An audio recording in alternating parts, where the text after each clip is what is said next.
서울특별시 광진구 2040 광진 플랜이 나왔습니다. 음. 한강변과 아차산을 끼고 있는 사실 실거주하기 굉장히 좀 좋은 동네죠. 쾌적하고 서울치고는. 그런 동네인데 광진구에서 재개발 지정되면 한순간 굉장히 많이 오릅니다. 네. 초기 재개발 지정만 하더라도 1억대 빌라가 5, 6억이 그냥 되고요. 어쨌든 수치로 보여주는 게 이해하기 편할 테니까 매도 사례를 좀 보여드리도록 하겠습니다. 네, 이 광활해 보이는 땅이 빈 공간처럼 보이는 땅이 구이자양 재정비 촉진지구고, 자, 이 연립 다세대 주택이 구이자양 재정비 촉진지구 사업지 내에 포함됐다는 그 이유로 평당 1억 2천에 팔렸다. 네. 네.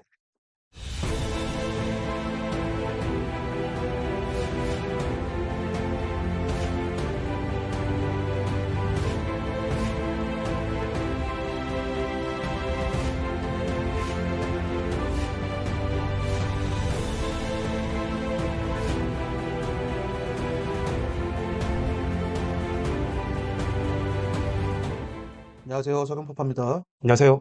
탱커맨입니다. 자, 서울특별시 광진구 2040 광진 플랜이 나왔습니다. 음. 한강변과 아차산을 끼고 있는 사실 실거주하기 굉장히 좀 좋은 동네죠. 쾌적하고 서울치고는.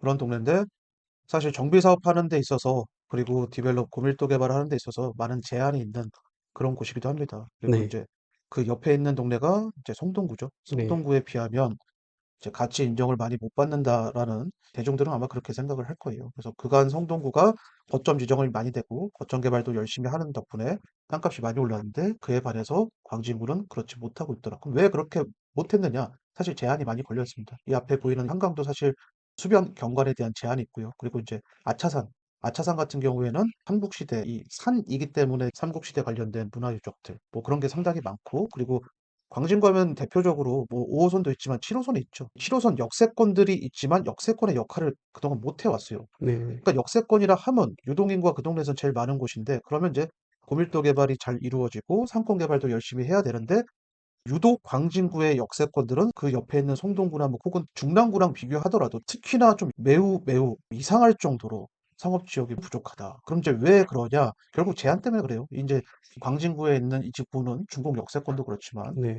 지구 단위 계획구역 뭐 이런 것들이 있는데, 지금은 지구 단위 계획구역들이 대부분 개발을 권장하는 용도로 다 바뀌고 있습니다. 근데 그 옛날의 지구 단위 계획구역들은 개발을 제한하는 지구 단위 계획구역들이 상당히 많았고, 그리고 더불어서 중국과 군자는 아파트를 지을 수 없었다라고 지금 화면에 보이고 있죠. 네. 왜 아파트를 지을 수 없었을까요? 그냥 그때 당시에 도시계획이 그랬던 거예요. 네. 이걸 파고 들어가면 한도 끝도 없는데, 그때 당시에 도시계획이 그랬기 때문에 인접자치단체인 송동구는 디벨롭뿐만 아니라 개별 정비 사업도 많이 활성화가 돼서 좋은 주거지가 되고 그 덕분에 땅값이 많이 오르고 있는데, 광진구는 그러지 못하고 있더라. 정비 사업이 굉장히 활성화가 안 되고 있는 그런 곳이죠. 네, 그래서 참 안타깝다. 지금 최근에는 중랑구마저도 모아타운이나 신속통합기획 재지정 받으면서 뭔가 좀 활성화가 되려고 하는데, 네. 중랑구보다도 재개발이나 재건축 같은 정비 사업에서 뒤처지고 있더라. 근데 상당히 많은 뭐랄까 노후 저층 주거지들이 굉장히 많습니다. 그래서 결국은 광진구청장도 서울시에 원했죠.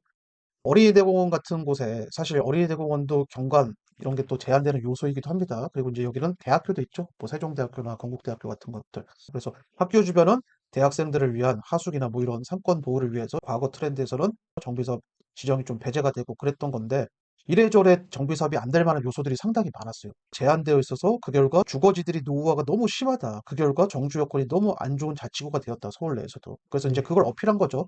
어린이대공원 주변으로 고도를 좀 풀어주고 각 역세권마다 상업지역을 더 늘려주고 뭐 좀 그렇게 좀 해달라. 이제 그런 내용들입니다. 그래서 광진구 내에서도 좀 처지는 동네들이 좀 있습니다. 광나루 역세권이나 네. 아차산 역세권변 혹은 중공 역세권변은 특히나 그렇죠. 그리고 네. 이제 군자 역세권 지구 단위 계획구역 내에는 디벨롭 사례가 많지만 그 이외에는 또 정비 사업이 또 안 된 그런 상황이기 때문에 사실상 군자 역세권도 그렇고 네. 어린이대공 역세권 주변도 당연히 개발이 안 됐고요. 그나마 광진구 내에서 상급지라고 하는 구이동과 자양동 이 라인들이 네. 조금씩 네. 되는 추세죠. 거기 네. 이외에는 거기도 사실 옆 동네 성동구랑 비교해 보면 말이 안 되는 편이긴 하지만 네. 그나마 광진구 내에서는 그나마 괜찮다. 특히 구이자양 재정비 촉진지구 같은 경우는 여기가 이제 우체국도 있었고 우정사업본부도 있었고 군부대도 있었고 법원 검찰청도 있었는데, 그 부지들을 행정청을 이전시켜서 즉 관이 멱살잡고 끌고 가는 그런 거점 개발지 아니에요. 이거 빼면은 사실 구이동 자양동에서도 이렇다 할 성과가 사실 없거든요. 근데 어쨌든 이 동네에서는 그나마 구이동과 자양동이 정비사업 그나마 좀 하고 있더라. 그 이외에는 사실 좀 그렇습니다. 사실. 예. 2030 생활권 계획에서는 이런 동네 사실 정비 사업 지향한다. 전면 철거형 정비 사업을 지향하고 그리고 이제 주택 개선 사업 정도 해라라고 되어 있지만 오세훈 서울시장이 되고 나서는 2040에서는 지금 어쩌고 있죠? 서울시에서는 이런 곳에서도 통학로 확보 그리고 보행로 확보 이런 슈퍼블록 해체해야 된다. 지금 이 핑크색이 재개발해도 되는 노저층주거지들인데 어쨌든 제한을 풀고 사업성을 보존해서 모아타운이나 신속통합 계획을 하려고 하는 게 지금 서울시의 추세인데 그걸 잘 반영했습니다. 이 2040 플랜에서는. 그동안 광진구의 약점은 노저층주거지들을 어떻게든 해야 된다. 특히 용마산 자락과 아차산 이 주변에 있는 노저층주거지들 그리고 역세권인데 역세권 기능을 못하는 역세권 주변 저층주거지들을 개선해야 된다. 그게 이제 핵심이에요. 예. 네, 그렇습니다. 뭐 이런 모양이죠. 네. 상당히 저층 주거지들이 언밸런스하죠. 많고 예. 극히 일부분 초역세권 그리고 대로변 라인만 이렇게 약간 우뚝 섰었는데 딱 봐도 아 여기 건대입구역 주변이구나. 음. 딱 이 정도. 건대가 딱 여기죠. 네. 건대 호수가 있는 네. 여기 딱 이 정도만. 네, 동일로를 기준으로 결국은 성동구와 광진구가 나눠지는데 네, 서울시는 균형 발전을 해야 됩니다. 그럼 네, 동일로를 기준으로 자치구가 나눠졌다고 해서 개발이 너무 차이가 나는 거예요. 개발의 함에 있어서. 지금 성동구, 성수동 라인만 하더라도 네, 고밀도 건축물이 올라가면서 거기 일자리가 생기고 있잖아요. 네, 일자리가. 그러면 이들의 상권이나 베드타운의 역할을 광진구 쪽에서도 좀 해줘야 돼요. 나눠서 좀 해줘야 되는데 그런데 어떻게 되고 있죠? 개발을 잘 못하고 있더라. 제한이 네, 또 많이 걸려 있더라. 지금 공식적인 제한만 해도 한강, 용마산, 아차산, 뭐 어린이 대공원, 그리고 대학교들 주변 이 공식적인 제한만 해도 그렇습니다. 뭐 중랑천 뭐 이런 것도 치면 그렇게 되긴 하지만 그런 거 빼더라도 공식적인 제한만 하더라도 되게 많아요. 지금 광진구가 넓은 자치구가 아님에도 불구하고. 그래서 이런 걸 좀 개선을 해야 된다. 또 억울한 건 이번에 GTX가 또 발표가 됐는데 네, 광역철도망 계획 뭐 이런 게 발표가 나서 전국이 좀 떠들썩하고 있는데 지금 서울시 자치구에서 못 받았죠. 예. 네. 그래서 국가철도망 계획에서도 광진구는 소외됐다. 그러면 이제 오세훈 서울시장 입장에서는 정비 사업의 기회를 분명히 줘야 된다. 그리고 이제 구의자양 재정비 촉진지구 사업이 그나마 좀 잘 되고 있으니까 그 주변의 저층주거지와 노후 상권부터 좀 건드려주고 그리고 역세권 중심부터 먼저 활성화하고 그런 방안을 좀 하지 않을까 싶습니다. 그리고 이제 산자락에 있는 동네라고 해서 그동안 정비 사업의 기회를 못 받았지만 모아타운 지정 같은 것도 좀 해주고 예. 그런 행정을 할 가능성이 좀 있어 보인다. 예. 그래서 구체적으로 어떻게 개발할 거냐도 일단은 나왔고요. 그래서 중곡부터 먼저 언급이 돼 있고 그 다음에 건대 입구역 주변, 네, 네. 의외죠. 중국부터 지금 언급이 된 게. 그 다음에 나온 게 한강변, 그러니까 네. 광나루역 일대, 뭐 그렇게 되어 있고, 그리고 마지막에 구의자양 재정비 촉진지구와 그리고 뚝섬 이쪽 음. 라인, 네, 이렇게 되어 자, 있습니다. 구의자양 재정비 촉진직구는 이전 정권부터 사업을 시작했던 거점 사업지구, 이게 행정적 지원과 재정지역 지원이 잘 투입이 되고 있으니까 광진구 내에서 가장 큰 거점임에도 불구하고 가장 마지막에 배치를 한 거고, 그리고 이제 가장 낙후가 심하고, 뭐랄까, 사람들 생각에서 가장 처진 동네인 중국부터 일단은 역량을 집중하겠다. 그래서 최근에 우리 컨설팅과 멤버십 적중 사례를 꽤 있습니다. 그래서 이런 걸 활성화하겠다. 네, 개발 이제 활성화죠. 네. 그리고 이 예. 학교 주변을 건들겠다. 그걸 이제 두 번째 핵심 과제로 이제 둔 거고, 그다음에 이제 수변 감성 도시 뭐 이런 건 이제 오세훈 서울시장이 강조하는 부분이니까 세 번째 안으로 딱 둔 거고, 기존 거점 계속 잘 진행하면 된다 해서 얘를 가장 중요한 거대 거점이긴 하지만 계속 사업이잖아요, 얘는. 그래서 광진, 그레이트, 한강 해가지고 이 사업을 가장 마지막에 배치를 했다. 네, 그렇습니다. 그래가지고 이렇게 4개 사업 방안이 이렇게 도출이 되고 있고, 그렇다면은 우리는 어떤 거를 투자를 해야 되느냐가 결국은 관건이잖아요. 이제 네. 정비 사업 할 곳, 여기 네. 가장 큰 문제, 중국을 1순위로 뽑았다는 건 네. 뭐죠? 노후 저충 주거지 문제가 굉장히 심각하다라는 거를 잘 알고 있다는 거죠. 네. 근데 그걸 해결한다.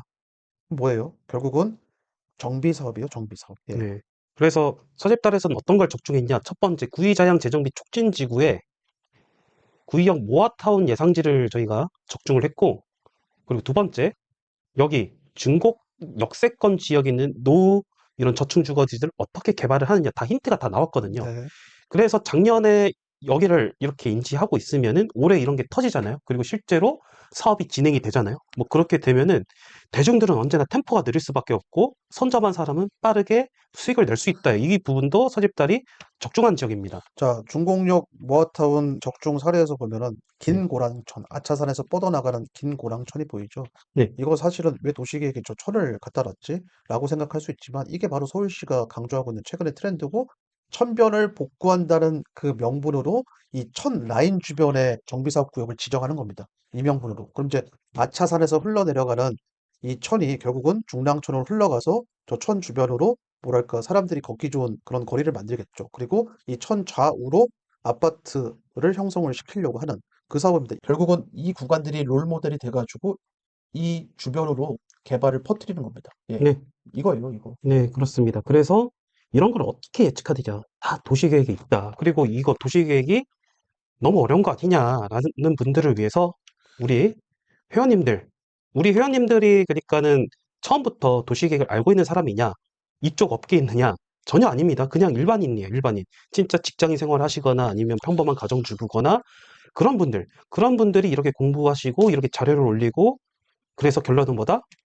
초기 재개발, 재건축, 서집달에서 제대로 배우면 충분히 가능합니다. 네, 네, 가능하고, 그리고 네, 여긴 광진구라는 걸 잘 아셔야 됩니다. 네, 서울 내에서도 꽤 괜찮은 지역이에요. 그래서 그동안 중국 같은 경우에는 광진구지만 광진구의 대접을 못 받았던 그런 동네죠. 네, 그래서 아직은 재개발 구역에 포함되어 있지 않은 빌라들의 가격이 그 옆 동네는 중랑구 정도의 수준밖에 안 돼요. 매매가 기준 1억대고 갭 투자를 한다면은 뭐 1억 이하, 1억 언더로도 충분히 가능하고 5천 언더로도 가능한데 광진구에서 재개발 지정되면 한순간 굉장히 많이 오릅니다. 네, 초기 재개발 지정만 하더라도 1억대 빌라가 5, 6억이 그냥 되고요. 그리고 실제로 구이자양 재정비 촉진지구내에 포함된 빌라 매도 사례를 하나 좀 보여주죠. 예, 어쨌든 수치로 보여주는 게 이해하기 편할 테니까 매도 사례를 좀 보여드리도록 하겠습니다.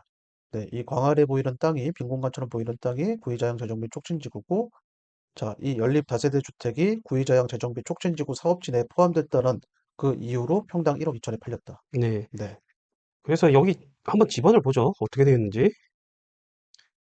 이렇게 비싸게 팔아서 뭔가 대단한 것처럼 보일 수 있지만, 뭐 이런 느낌입니다. 네, 이런 느낌. 로드뷰로도 안 보이죠?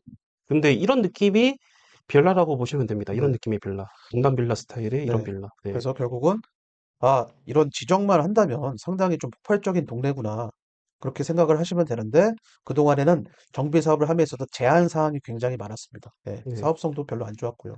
하지만 지금 어떻죠? 지금 2040 광진 플랜도 나왔고, 서울시도 광진구 개발해야 된다는 거, 이런 생각을 가지고 있을 가능성이 상당히 높습니다. 네. 그렇다면은 행정적 지원과 재정적 지원을 분명히 해줄 테고, 우리는 이게 잘 돼도 상관없지만 무너질 걸 대비해서 지정 전에 싸게 들어가서 지정 이슈만 먹고 한 2년 이내에 단타를 친다. 그런 이 기본적인 플랜을 가지고 접근을 하면 될 것 같아요. 예. 네. 이렇게 해서 광진구 2040 광진 플랜 이렇게 되어 있고요. 진짜 광진구 제대로 일을 냈으면 좋겠습니다. 네. 여기까지 하겠습니다. 감사합니다. 감사합니다.